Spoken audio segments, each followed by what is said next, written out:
Ladies and gentlemen, the time has finally come. Will The Division live up to the hype and the constant release changes? This is The Division Review.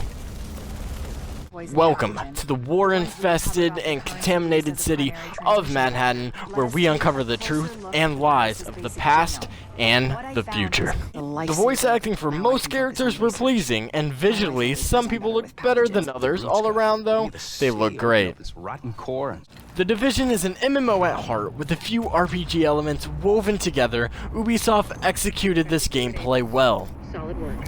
Yes, good work. Here we have our base of operations. Everybody has one, but it's unique to each person. We have our tech, security, and medical wings. These wings have upgrades, and you have to get supplies and by doing side quests around the world that have to do with each wing. Once you get enough supplies, you can get upgrades like armories or certain medical things and other equipment for your character, and there is a good variety to spice up gameplay. Going from cover to cover and then peeking up and hitting someone with a headshot is satisfying. And the guns sound good. That's a good thing, right? And also, playing with friends is also recommended. The gameplay was so much more fun with someone by my side. And luckily, the AI isn't all that predictable. If you go out of cover, they'll try shooting you. If you throw a grenade next to them, they'll try running away. Sometimes they'll charge you, sometimes they'll stay back, or do a mix of the two things, and can mix up gameplay a lot of the times. Even with a friend by my side, it wasn't always shits and giggles throughout our crazy adventure. Eventually, the side quests and some of the main quests became repetitive and generic. I know, shocking.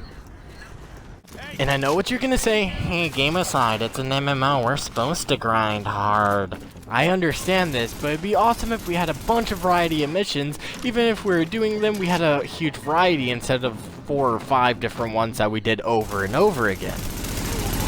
With the same loot system as Borderlands or Destiny, if you kill someone, they might drop an item with a different color to describe the rarity.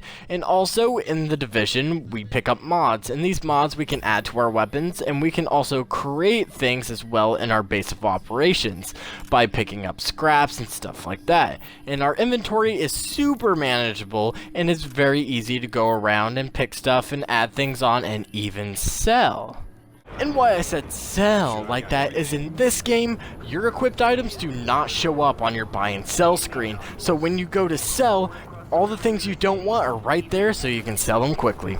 By upgrading the tech, security, and medical wings, you can unlock certain talents and perks you can use in battle, and as well as skills you upgrade by getting XP.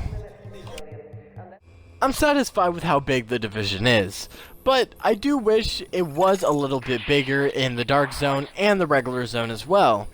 But all around, there are things to do and is a pretty wide open area. Unfortunately, I have been kicked out of my game 2 to 3 times, and at the beginning of the game had to restart the mission twice. But besides that, since then, I have had no problems and it's been awesome.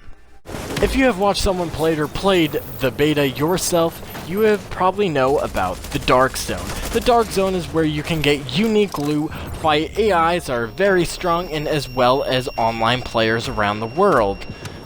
And the Dark Zone doesn't play around. And one of the coolest features in the Division is, if you're in game chat, you can talk to online players literally in the game, and once you get a far enough distance, you can't hear them. This is so cool. And once you add them to your group, you have little walkie-talkies, so it doesn't matter how far away you are from each other, you can hear each other, even if you're talking to other people around the world. But beware, people will betray you. It's always smart going into the Dark Zone with at least one friend to have your back, and you can make friends along the way, but they can betray you at any time, which becoming rogue, and they lose double XP if they die as rogue, but they also gain double XP if they get kills as being rogue. Eventually your rogue will wear off, and you'll have a little counter above your head, and eventually you're no longer rogue. The graphics, atmosphere, and shadowing was great, but not as good as it was in E3. This has been popular with a lot of AAA titles showing their games in E3, unfortunately, but all around, the game was great. It was truly a bummer that the customization sucked. The repetitive feeling many missions had, the realism for the Division was not what it was set out to be, and the Division had fun elements, cool upgrade and inventory system, a unique Dark Zone, and the Division gets a 7.5 out of 10 on Game Aside.